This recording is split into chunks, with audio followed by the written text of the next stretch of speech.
उत्तराखंड में चारधाम यात्रा की तैयारी पर मंथन शुरू हो गया है। चारधाम यात्रा प्रशासन संगठन की यात्रा व्यवस्था बैठक 7 फरवरी को ऋषिकेश में आयोजित होगी। मिली जानकारी के मुताबिक चारधाम यात्रा व्यवस्थाओं की तैयारियों को लेकर विहित उच्च स्तरीय बैठक 7 फरवरी को शाम 3 बजे से नगर निगम स्वर्ण जयंती सभागार ऋषिकेश में गढ़वाल आयुक्त सुशील कुमार की अध्यक्षता में आयोजित की गई। बैठक में आगामी चारधाम यात्रा व्यवस्था की तैयारियों की रूपरेखा तय होगी। वहीं बद्रीनाथ केदारनाथ मंदिर समिति के अध्यक्ष अजेंद्र अजय का कहना है कि पिछले वर्ष के भांति इस वर्ष भी यात्रा सरल और सुगम होगी। सरकार पूरी तरह से यात्रा के लिए तैयार है।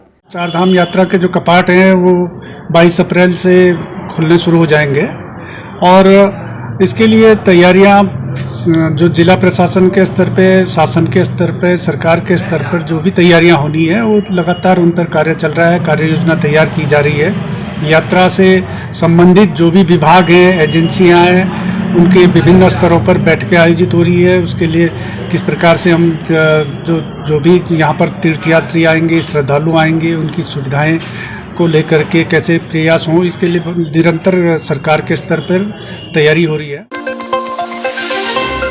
उत्तराखंड स्वास्थ्य विभाग के अधिकारी अब ताइवान में जाकर वहां के ऑब्जर्वेशन सिस्टम को सीखेंगे।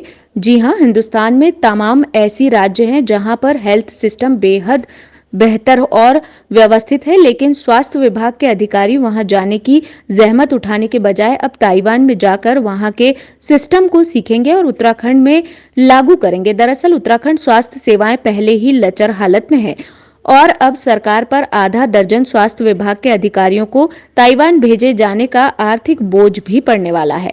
ताइवान में एडमिनिस्ट्रेटिव स्किल पे टीम हमारी जा रही है, सीनियर डॉक्टर्स की, और वहाँ से जो वो भी ऑब्जर्वेशन होंगे और उसको यहाँ के सिस्टम में लागू करने की कोशिश। हल्द्वानी के बहुचर्चित बनभूलनपुरा क्षेत्र में रेलवे अतिक्रमण मामले में 7 फरवरी को सुप्रीम कोर्ट में सुनवाई है। उससे पूर्व प्रशासन, रेलवे, वन विभाग द्वारा संयुक्त रूप से सर्वे कार्य किया जा रहा है।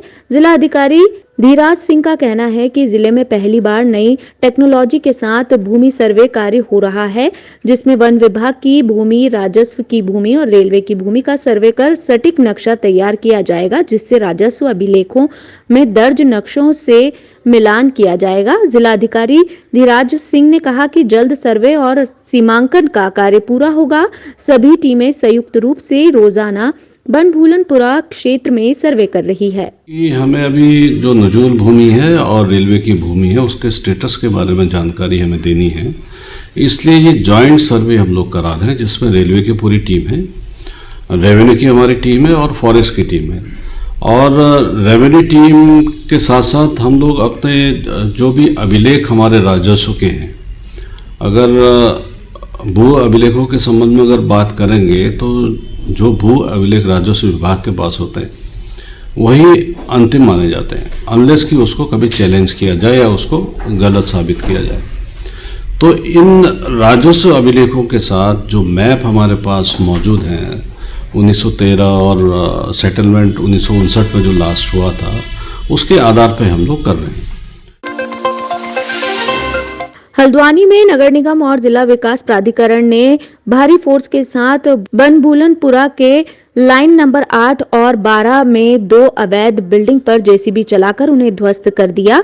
बीते दिनों कुमाऊं कमिश्नर दीपक रावत ने यहां छापा मारकर इन अवैध निर्माण को ध्वस्त करने के निर्देश दिए थे। कमिश्नर की छापेमारी कार्यवाही के दौरान स्थानीय लोगों ने न सिर्फ सरकारी कार्यों में बाधा डाली, बल्कि अधिकारियों व कर्मचारियों के साथ अभद्रता भी की। लिहाजा 5 नामजद और 200 अज्ञात के खिलाफ मुकदमा भी दर्ज किया गया है। 2 दिन का समय दिए जाने के बाद आज नगर निगम और जिला विकास प्राधिकरण ने भारी पुलिस फोर्स के साथ संयुक्त रूप से दोनों अवैध बिल्डिंगों को जेसीबी चलाकर ध्वस्त कर दिया है।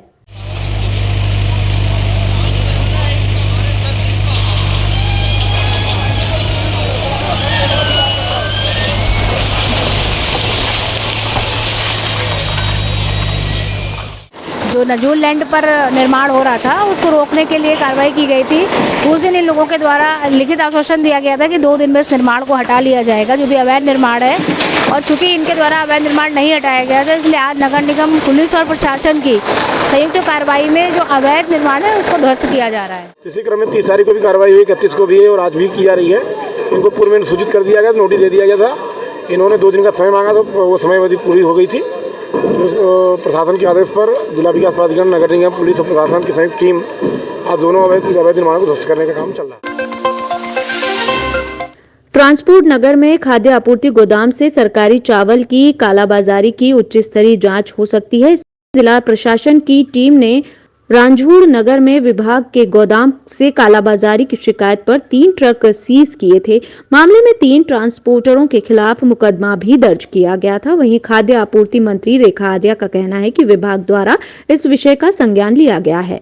राशन के संदर्भ में किसी भी प्रकार की भ्रष्टाचार वह बर्दाश्त नहीं किया जाएगा और हमारे जो राशन विक्रेता हों अथवा हमारे राशन क्रेता या हमारे जो कार्ड धारक हो, उनके साथ में किसी प्रकार का राशन के संदर्भ में कुछ लावा होगा तो निश्चित रूप से सरकार बर्दाश्त नहीं करेगी और अखबार के माध्यम से जो विषय आया है उसका संज्ञान लिया जा रहा है और निश्चित रूप से इस पर उचित जांच कराते हुए उचित कार्रवाई की जाएगी।